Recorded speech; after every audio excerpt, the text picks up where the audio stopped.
오늘 함께 나눌 하나님의 말씀은 신약성경 사도행전 20장 13절에서 16절까지 말씀입니다. 사도행전 20장 13절에서 16절까지 말씀입니다.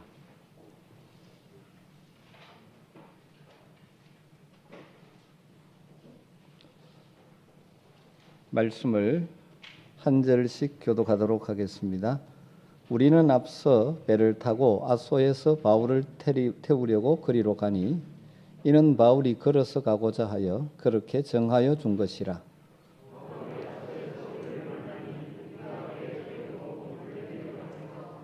거기서 떠나 이튿날 기오 앞에 오고 그 이튿날 사모에 들르고 또 그 다음날 밀레도에 이르니라. 바울이 아시아에서 지체하지 않기 위하여 에베소를 지나 배 타고 가기로 작정하였으니 이는 될 수 있는 대로 오순절 안에 예루살렘에 이르려고 급히 가미르라. 아멘. 제가 종종 보았던 TV 프로그램 가운데 걸어서 세계 속으로라는 프로그램이 있었습니다. 세계 곳곳을 여행하면서 그곳의 풍광도 보여주고 그곳에 사는 사람들의 일상도 보여주는 프로그램이었죠.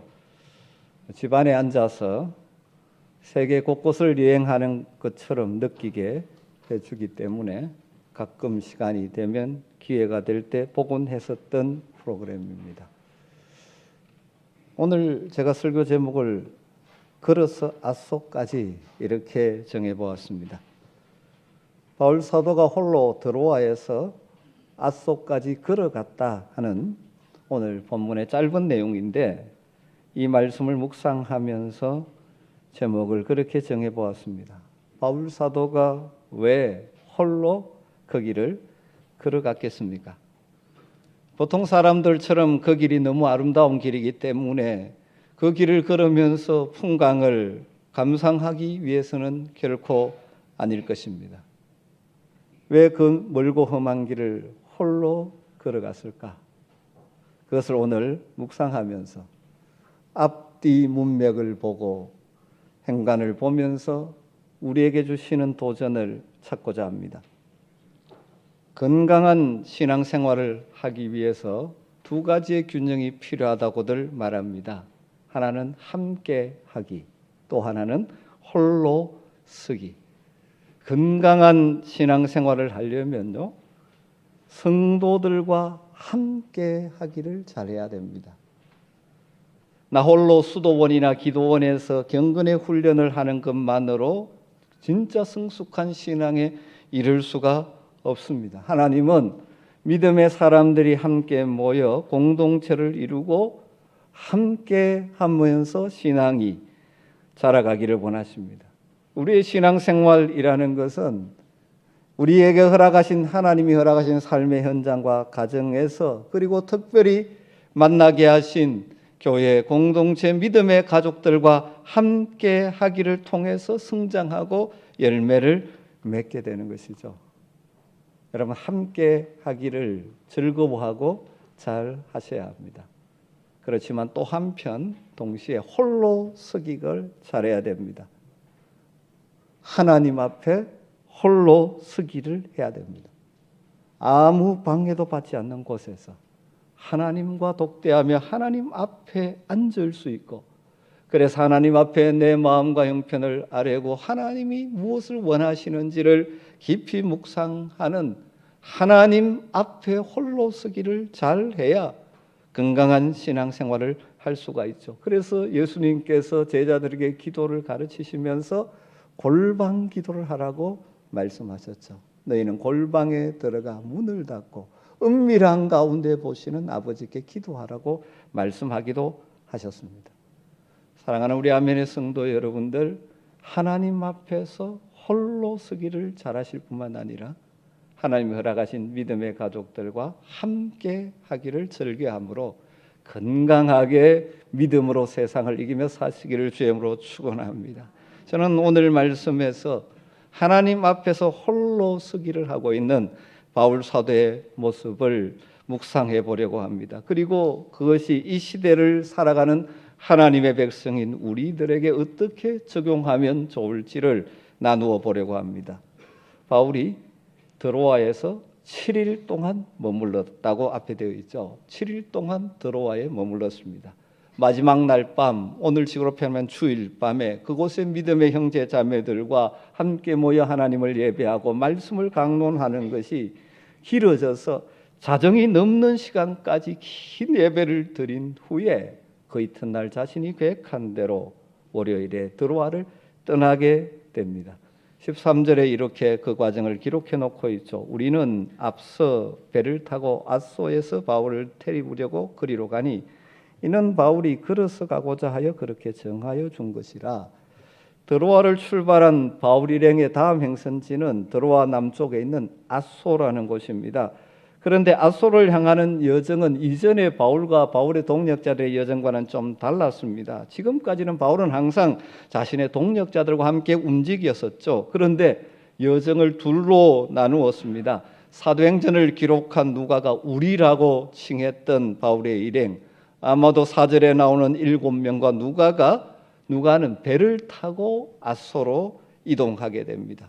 그런데 바울은 홀로 걸어서 아소까지 육로로 이동을 합니다. 바울과 그 일행의 목적지는 동일하게 아소였습니다. 그런데 아소에 이르는 여행 수단은 같지 않았죠. 바울을 제외한 나머지 일행들은 배를 타고 먼저 아소에 가서 기다리면 바울은 걸어서 아소까지 가서 다시 합류하는 것이었습니다. 그런데 이 여정은 바울의 확고한 의지에 따른 것이라고 성경은 기록하고 있습니다. 그냥 한 것이 아니라 바울의 확고한 생각과 의지였죠. 이는 바울이 걸어서 가고자 하여 그렇게 정하여 준 것이라. 이렇게 한 것은 바울이 걸어가기 위해서 그렇게 정해 주었다. 정하여 주다라고 번역된 헬라어가 디아타소라는 단어인데 규정하다, 정해 주다, 또 명령하다, 지시하다, 그런 의미를 가지고 있습니다. 그러니까 이 일은 바울이 정하고 바울이 명령하고 지시하다시피 한 일이라는 것이죠. 우리가 아는 대로 바울과 바울의 일행은 상하관계, 주종관계가 아닙니다. 주님 안에서 동력하는 관계를 이루고 있죠. 그래서 바울이 일방적으로 명령하거나 지시하는 그런 관계가 아니었습니다. 그런데도 바울은 이 부분에서 나는 아소로 걸어갈 테니까 여러분들은 배를 타고 아소로 가서 그곳에 기다리라고 명령하고 지시했다고 의미죠. 그것은 그렇게 하는 것은 이 여정은 바울이 그만큼 반드시 내가 나홀로 이 길을 걸어가야 하겠다는 마음의 확고한 결심을 보여주는 것이죠. 아마도 그렇게 하지 않았으면 바울의 일행들이 바울을 홀로 걸어가도록 허락하지 않고 강력하게 만류했을 것입니다. 이때 바울의 나이가 든 시기죠. 몸도 피곤한데 좀 편안한 백기를 두고 왜 고생하는 육로로 걸어가려나 하느냐 하면서 가지 말라고 아마 말렸을 것입니다. 또 바울이 계속해서 걸어가겠다고 하면 그럼 우리도 함께 걸어가겠다고 했을 가능성이 많죠.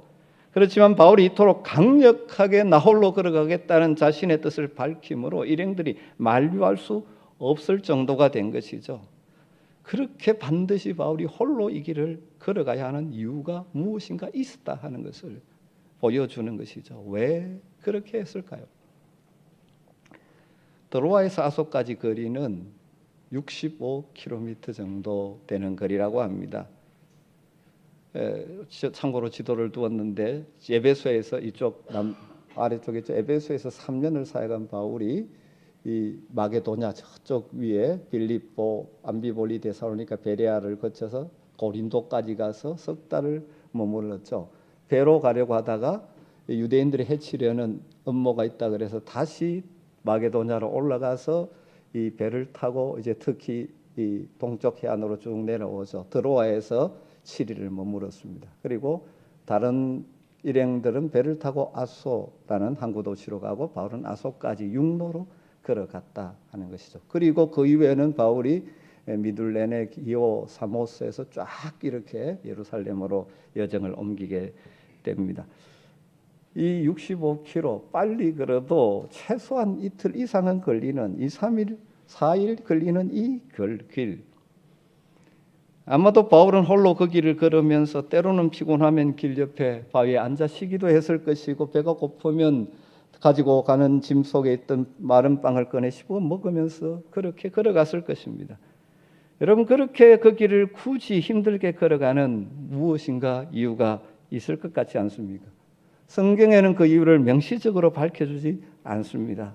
그러나 앞뒤 문맥의 말씀을 보면 소위 이런 해석을 행간의 의미를 찾는다고 하는데, 바울의 그 이후의 여정이 어떻게 진행되는지, 그리고 바로 뒤이어서 밀레도에서 바울이 에베소 장로들에게 한 고별 설교를 통해서 이 기간, 이때 무엇을 했을지를 우리는 추정하고 짐작해 볼 수가 있죠.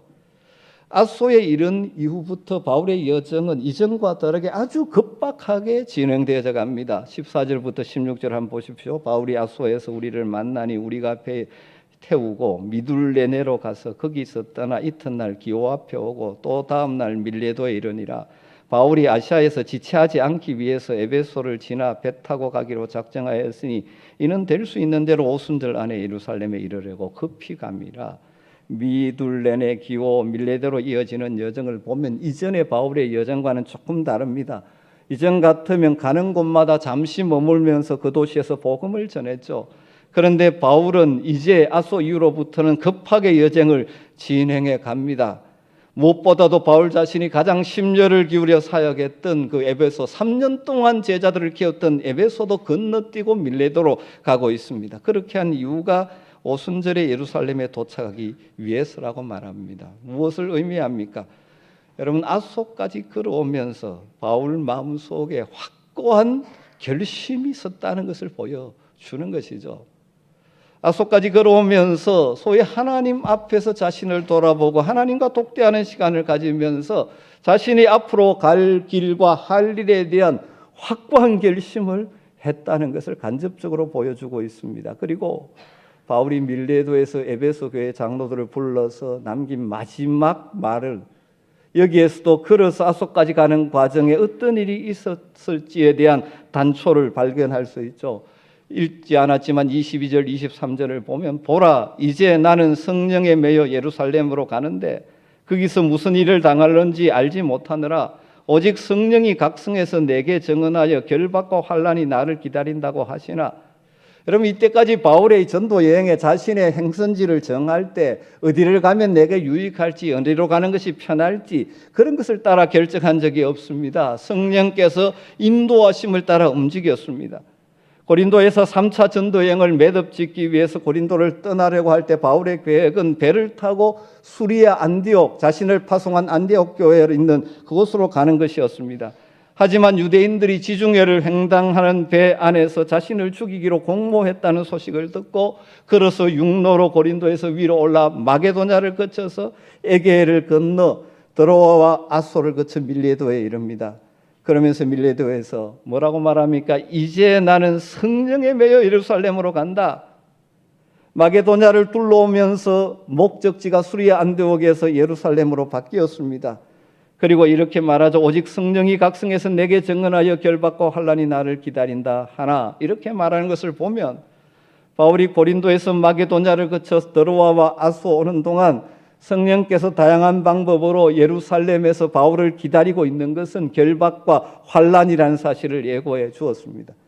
예루살렘을 거쳐 로마까지 가는 비전을 품은 바울 사도, 하지만 그가 계획대로 가는 길에는 결박과 환난이 기다리고 있다는 그 성령의 음성을 듣고 인간인 바울 역시 두려움과 부담감을 가지지 않을 수 없었을 것입니다. 바울 역시 연약한 육신을 가진 인간인데, 그런데 그가 뭐라고 결심을 표현하고 있습니까? 24절에 이렇게 자신의 결심을 표현합니다. 내가 달려갈 길과 주 예수께 받은 사명 곧 하나님의 은혜의 복음을 증언하는 일을 마치려 하면은 나의 생명조차 조금도 귀한 것으로 여기지 아니하노라. 이 길은 내가 달려갈 길이다. 내가 주님께 받은 사명이다. 그것은 복음을 전가하는 일인데 내가 가는 길에 결박과 환난이 있다 하지만 나는 포기하지 않고 내 생명 걸고 달려갈 것이라고 선포하는 것이죠. 그것은 바로 자신을 사랑하시고 자신에게 참 생명을 주시고 자신에게 인생의 목적과 사명을 주신 주님의 뜻이라는 것을 확신하는 것이죠. 그러니까 거쳐온 각 성에서 주어진 결박과 환란이 기다린다는 성령의 예고와 복음의 증인으로서 자신의 생명을 내놓겠다는 바울의 선포 사이에 뭐가 있습니까? 드로아에서 아소까지 홀로 걸어가는 바울의 여정이 있는 것이죠. 이를 통해서 우리가 추정해 볼 수 있는 것은 바울이 그를 기다리고 있는 결박과 환란이라는 상황을 앞에 두고 홀로 길을 걸으며 하나님과 독대하며 자신이 그 힘든 길을 걸어갈 수 있도록 자신을 재정비하는 시간을 바로 드로아에서 아소에 걸어가는 여정을 통해서 했다라고 해석할 수 있죠. 스스로 자신과 동력하던 일행마저도 격리시켜버리고 어느 누구의 방해도 받지 않고 길을 걸으며 하나님만을 바라보며 자신이 나아갈 길을 묻고 그 상황 가운데 어떻게 해야 될지를 결단하는 시간이 이 아소까지의 시간이라고 해석할 수 있는 것이죠. 아마도 이 과정에 이 길을 걸으면서 바울은 자신을 다메섹 가는 길에서 부르신 영광의 주님을 묵상했을 것입니다. 교회 박회자로 살아가던 그를 부르셔서 이방인의 사도로 불러주신 그 주님의 은혜를 묵상했을 것입니다. 그리고 3차 전도여행까지 지나온 기나긴 여정, 힘든 여정, 그 복음의 열매도 다시 생각하고 그게 당했던 환난들도 생각하면서 자신의 지금까지의 여정도 되돌아보았을 것입니다. 그 길을 걸으면서 그러면 앞으로 가야 할 길로 환난과 결박이 있다고 하지만 그 길이 바로 내가 가야 될 길임을 하나님 앞에 자신의 마음을 토로하면서 정말 이 길을 내가 가야 합니까? 그렇게 물으면서 걸었을 것으로 추정되어지죠. 그 과정을 통하여 마지막 바울은 담대하게 그리고 흔들림 없이 자신이 그 길은 내가 가야 될 길이다. 내 사명의 길이다 하는 그 믿음의 힘과 용기를 얻고 지금 급하게 이제 그 길을 향하여 매진하는 것이죠. 사랑하는 성도 여러분, 우리가 처한 상황은 바울의 상황과는 전혀 다릅니다. 우리가 이런 바울과 같은 상황은 아니죠. 그러나 분명한 것은 우리도 인생의 여정을 걸어가면서 특별히 믿음으로 이 세상을 살아가려고 할 때 또 주님께서 나를 부르신 목적을 생각하며 사명의 길을 걸어갈 때 중요한 것 한 가지가 있죠. 나 홀로 하나님 앞에 서서 하나님 앞에서 홀로 서기의 시간이 필요하다는 것입니다. 지금까지의 내 인생의 여정을 돌아보면서 그리고 내 남은 인생을 어떻게 걸어가야 될지를 재정비하는 시간은 이 긴 인생을 정말 복되게 살아가면서 너무나 중요한 시간이고 일이라는 것이죠. 그 방식과 형식은 여러 가지가 있을 것입니다. 바울은 그 당시에 자기가 할 수 있는 길을 홀로 걸으면서 하나님 앞에 섰다면 우리는 이 시대 다양한 방법으로 어쨌든 하나님 앞에 서서 내 인생을 점검하고 앞길을 내다보는 이 시간들이 필요한 것이죠. 목회자로서 저는 1년에 한두 번은 꼭 이런 시간을 가지려고 노력을 해왔습니다. 길게 가지질 못하지만 한 주간은 기도원에 가서 모든 것을 뒤로 하고 기도하는 시간, 말씀 묵상하는 시간, 또 책을 읽으면서 나의 지난 여정들을 돌아보고 또 앞으로 하나님이 허락하신 이 목회를 어떻게 감당해야 될지를 하나님께 물으며 하나님의 도우심과 인도하심을 구하기 위해서 하나님 앞에 앉아있는 시간들을 갖곤 합니다. 그것이 그래도 저로 하여금 길을 잃지 않고 목사로서 다른 길을 팔지 않고 계속 갈 수 있는 중요한 힘 가운데 하나라고 저는 생각합니다. 저는 이 길을 걷는 바울의 모습을 묵상하면서 단순히 기도원 가는 것이 아니라 또 다른 방법도 있을 것 같다.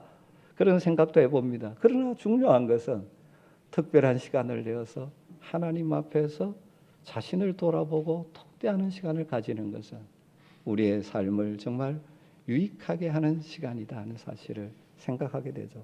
물론 우리가 이것이 매일매일 경건의 시간을 통하여 매일 짧은 시간이지만 하나님과 독대하는 시간을 갖는 것 굉장히 중요합니다. 여러분, 우리의 믿음의 선배들은 특별히 새벽기도 그 시간에 그때는 우리 선배들이 농경 문화였기 때문에 특별히 새벽 시간을 떼어내어서 하나님 앞에 독대하며 하루를 주님께 맡기면서 기도하고 시작함으로 참 우리의 믿음의 선배들이 척박했던, 심지어 박해가 심각했던 그 시대의 믿음을 지켜왔고 교회를 지켜왔고 여기까지 이르렀죠. 좋은 믿음의 전통을 이어주셨지 않습니까? 짧은 시간이지만 매일매일 하나님과 독대하는 시간들을 가지기에 그 힘든 세월들을 믿음으로 이겨내고 하나님이 기뻐하시는 열매들을 남긴 것이 우리의 믿음의 선배들이라면 이 시대 우리들 역시 이 바쁜 일상 가운데 휩쓸려 떠내려가지 않고 그러다 보니까 그냥 세상의 풍조대로 방향을 잃고 살아가는 것이 아니라 짧은 시간이라도 매일 하나님과 독대하는 시간을 가지며 내 인생의 방향을 재조정하는 시간들을 가진다면 여러분의 인생길이 정말 복되게 될 줄로 믿습니다. 여러분 이런 시간이 있기를 바랍니다. 그렇지만 때로는 인생 전체를 놓고 보면 좀 길게 일상적인 환경을 벗어나서 조용히 하나님 앞에 하나님만 바라보는 시간, 하나님 앞에서 자신을 돌아보고 점검하고 미래를 생각하는 정리의 시간을 갖는 것은 인생 전체를 놓고 너무너무 유익한 시간이 되리라고 생각합니다. 최근 들어 인생의 하프타임이라는 말이 참 유행을 했습니다. 그에 대한 책들도 여러 권 있죠. 각박한 현실을 정신없이 달려온 사람들이 잠시 쉬는 시간을 가지면서 자신을 돌아보고 미래를 새롭게 꿈꾸는 시간이 필요하다는 것입니다. 여러분 대부분의 운동 경기가 하프타임을 가지고 있지 않습니까? 정신없이 전반전을 뛴 후에 하프타임을 가집니다. 이 시간에 잠시 휴식하면서 체력도 충전할 뿐만 아니라 전반전을 돌아보면서 후반전에 새롭게 어떻게 해야 될지 작전도 짜고 지혜도 모으는 시간이죠. 이 하프타임의 시간을 잘 활용하느냐에 따라서 후반전이 달라지죠. 전반전에 이겼다면 계속 그 승리를 지켜나갈 수도 있고 때론 전반전에 실패해서 졌다 할지라도 하프타임을 잘 가지면 후반전에 얼마든지 역전할 수 있는 것이지 않습니까? 그리고 인생에도 마찬가지입니다. 여러분 지금까지 열심히 달려오셨죠. 그러나 때로는 잠시 멈추어 서서 특별히 성도들은 하나님 앞에서 홀로 서는 시간을 가지면서 정말 내 인생에 무엇이 중요한지 정신없이 세상을 따라 살아오다 보니까 여러 가지 부정적인 것들이 들어와 있지 않는지를 점검하고 또 내 남은 인생을 어떻게 채워가야 할지를 하나님 앞에서 묻고 하나님의 뜻을 붙들게 되는 시간들이 필요하리라고 생각되어집니다. 여러분들도 할 수 있으면 여러분에 맞는 방식의 하나님 앞에 홀로 서는 시간들을 가지시기를 부탁드립니다. 그러면 이런 하나님 앞에 홀로 서기 독대의 시간은 무엇으로 채우면 좋을까요? 바울 사도를 묵상하면서 세 가지를 제안하고 싶습니다. 첫 번째로 우리가 꼭 해야 될 일, 단순히 시간을 내서 멈추는 것이 중요한 것이 아니라 정말 하나님 앞에서 인생을 재정비하기를 원한다면 첫 번째로 해야 될 것은 우리의 부르심의 은혜를 묵상하는 것이라고 생각합니다. 아마도 바울은 드로아에서 아소 가는 길을 홀로 걸으면서 하나님이 다메섹 도상에서 교회의 박해자 핍박자로 살아갔던 그를 찾아오시고 부르셔서 이방인의 사도로 세워주신 그 하나님의 은혜를 묵상하고 묵상했을 것입니다. 자신이 고백한 것처럼 죄인 중에 괴수였던 자기를 죄와 사망에서 구원해 주시고 영광스러운 하나님 나라의 일꾼으로 세워주신 그 은혜를 묵상하는 것이죠. 그러기에 그 은혜의 감격이 다시 그의 가슴을 채우게 되면 인생의 어떤 일을 만나도 넉넉히 견디고 이겨내게 되는 것 아닙니까? 뿐만 아니라 자기가 가는 길 앞에 다가올 결박과 환난으로 인한 두려움을 주님 앞에 그대로 내려놓으면서 자기를 부르시고 지금까지 인도하신 하나님의 은혜를 깊이 묵상했을 것입니다. 그러면서 다시 그 은혜의 감격과 주님이 주시는 용기를 가지고 비록 환난과 결박이 있지만 두려움 없이 예루살렘을 향하여 당당하게 나갈 수 있게 된 것이죠. 사랑하는 성도 여러분, 우리에게도 이런 시간이 필요합니다. 하나님 앞에 조용히 홀로 앉아서 나를 부르신 그 은혜, 정말 세상 가운데 그냥 버려뒀다면 목적 없이 가치 없이 살 수밖에 없던 나를 불러 하늘의 백성 삼아주신, 소망의 사람 삼아주신 하나님의 은혜, 그리고 인생에 여기까지 이런저런 여름도 있었고 문제도 있었지만 나를 붙드시고 인도하셔서 여기까지 이르게 하신 그 하나님의 은혜를 묵상하는 것이죠. 그리고 우리 앞에 놓여 있는 현재의 상황들, 그것들을 주님 앞에 솔직히 내려놓으며 주님 도우심을 구하고 주님의 인도하심을 구하고 주님의 뜻을 구하다 보면 인생의 짐이, 인생의 여러 가지 문제들이 주는 두려움이 사라지고 오히려 하나님을 향한 찬송이 터져 나오게 되어지죠. 나를 부르신 하나님, 나를 사랑하시는 하나님, 나는 내가 가는 앞길을 다 알지 못하지만 한 걸음 한 걸음 인도하시리라는 확신으로 인하여 용기를 얻게 될 것입니다. 두 번째로 하나님의 임재의 제 확신이 시간이 되어야 합니다. 사람들이 모여 있을 때는 때로는 서로 의지가 되로 그래서 두려움도 극복하게 됩니다. 그러나 홀로 떨어져 있으면 두려워지죠. 그렇지만 하나님이 현재 나와 함께 하신다는 하나님의 임재를 체험하고 확신하게 되면 홀로 있어도 두렵지 않습니다. 바울 사도 그가 가는 길 앞에 결박과 환난이 있다는 성령의 음성을 들었죠. 바울 사도의 일행들의 위로가 있지만 사람의 위로는 한계가 있지 않습니까?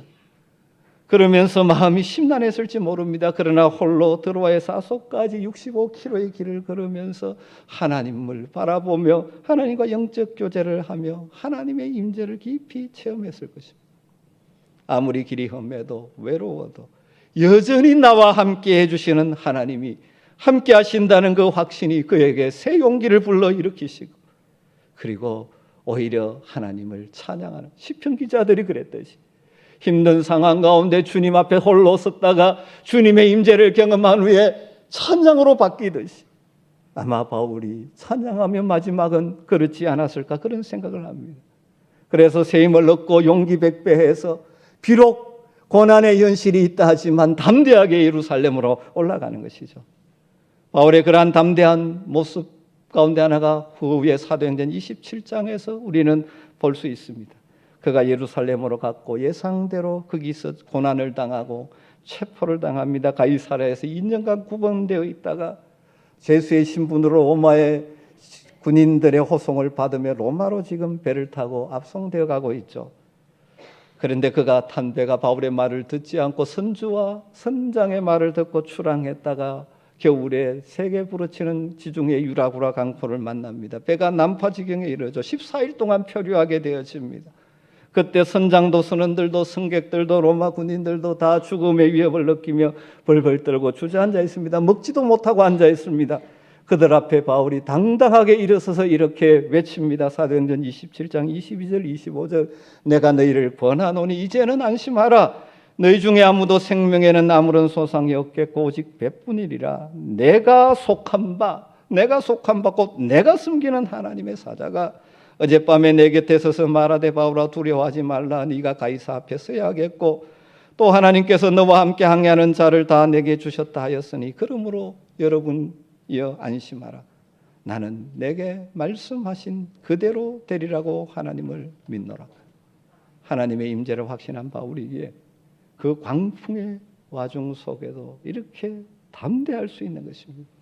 그럼 아무리 인간적인 능력이 대단한 사람도 강력한 위기 앞에는 자신의 힘을 넘어서는 위기 앞에서는 뜰 수밖에 없죠. 그러나 하나님이 나와 함께 하신다는 전능하신 하나님이 나와 함께 하신다는 하나님의 임재를 확신하고 체험하면 당당해지고 담대해질 수 있는 줄 믿습니다.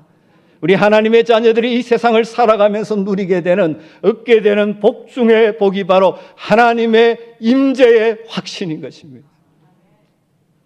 여러분 하나님 앞에 홀로 서서 하나님을 바라보며 하나님의 임재를 재확신하는 시간들을 가지시기를 부탁을 드립니다.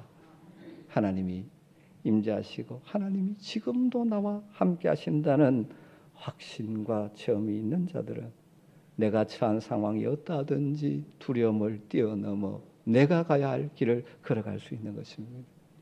그래서 참 많은 박해와 어려움 속에 믿음으로 살아왔던 우리의 믿음의 선배들이 이렇게 찬양했지 않습니까? 태산을 넘어 험곡에 가도 빛 가운데로 걸어가며 주께서 항상 지키시기로 약속한 말씀 변치 않네. 하늘의 영광 하늘의 영광 나의 맘속에 차고도 넘쳐 할렐루야를 힘차게 불러 영원히 주를 찬양하리. 할렐루야. 사랑하는 성도 여러분, 여러분의 이 임재에 확신이 있게 되기를 주의 이름으로 축원합니다. 마지막 세 번째, 하나님과 독대하는 시간에 우리가 꼭 확인해야 될 것은 사명의 재확신. 또 다르게 말하면 우리를 지으시고 부르시고 우리를 인도하신 하나님이 우리를 향하여 가지고 계신 목적과 계획을 재확신하는 것이죠. 이것이 바울이 그르사소까지 가면서 얻었던 가장 분명하고 중요한 확신이었을 것이라고 저는 생각합니다. 앞에서 언급했던 밀레도에서 행한 에베소 교회 장로들에게 들려주었던 고별 설교에서 이것을 확인할 수 있죠. 그의 고별 설교의 절정 가운데 하나, 그것이 바로 사명에 관한 것이죠. 사도행전 20장 23절부터 24절을 보면 오직 성령이 각 성에서 내게 증언하여 결박과 환난이 나를 기다린다 하시나 내가 달려갈 길 주 예수께 받은 사명 곧 하나님의 은혜의 복음을 증언하는 일을 마치려 하면은 나의 생명조차 조금도 귀한 것으로 여기지 아니하노라. 이 길을 걸으면서 다시 한번 하나님이 자신을 부르신 목적, 사명, 자신이 가야 될 길이 무엇인지를 하나님 앞에서 재확인했기 때문에 그는 그 이후에 지체하지 않고 예루살렘으로 올라가는 것이고 그리고 계속해서 자신의 사명의 길을 당당하게 걸어가는 것입니다. 사랑하는 성도 여러분, 하나님께서 우리를 지으신 목적, 우리를 부르신 목적, 우리의 상황과 형편은 다르지만 그곳에서 하나님의 백성답게 살기를 원하시는 하나님의 뜻이 있지 않습니까? 그것을 생각하지 않고 세상의 풍조를 따라 주변 친구들이 가는 대로 이리저리 흘러떨어 다니는 그런 인생, 그래서 목적과 방향을 잃어버린 인생을 살아서 되겠습니까?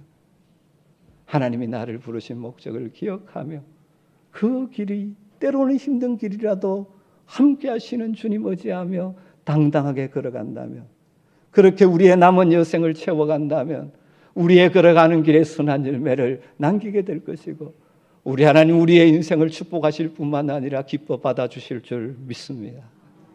사랑하는 성도 여러분, 이 땅에 우리가 이렇게 건강하게 살아가지만 언젠가는 다 이 땅의 삶을 마쳐야 할 날이 우리에게 다가옵니다. 그 후에 주님 앞에 서죠. 우리가 주님 앞에 섰을 때 무엇이 남겠습니까? 우리가 이 땅에서 열심히 벌어 쌓아놓은 소유, 이 상에 있어서 이룬 성취, 여러분 그 어느 것도 다 사라지게 되어져 있습니다. 이 땅의 것과 함께 다 사라질 것입니다. 그러나 성경은 말씀하죠. 주의 일에 힘쓴 것들은 영원히 남게 되어진다고. 우리가 얼마나 우리의 부르신 그 부르심의 목적을 따라 살아왔는가, 그것이 남게 된다고 말씀합니다. 사랑하는 성도 여러분, 어떤 방식으로든지 하나님 앞에 홀로 서기를 통해서 여러분의 인생과 여러분의 신앙을 재점검해 보시기를 부탁을 드립니다. 그래서 나를 부르신 그 은혜를 다시 한번 가슴에 담고 그 은혜의 감격을 가지고 살 뿐만 아니라 하나님이 어떤 상황 가운데도 나와 함께 하신다는 그 임재의 확신을 가지고 또 나를 부르신 그 목적을 다시 재정비함으로 우리의 남은 인생길을 참으로 복되고 가치 있는 인생으로 채우고 주님 부르실 때 할렐루야 찬송하며 주님의 풍기 안기는 모든 성도들이 되시기를 주의 이름으로 축복합니다. 기도하겠습니다. 하나님 감사합니다. 오늘도 말씀을 통하여 다시 한번 우리의 삶을 정비하며 하나님 앞에 홀로 독대함을, 우리의 인생을 정비하여 남은 생애를 복되게 살기를 소망하는 주의 백성들 가운데 함께하여 주시옵소서. 예수님의 이름으로 기도드리옵나이다. 아멘.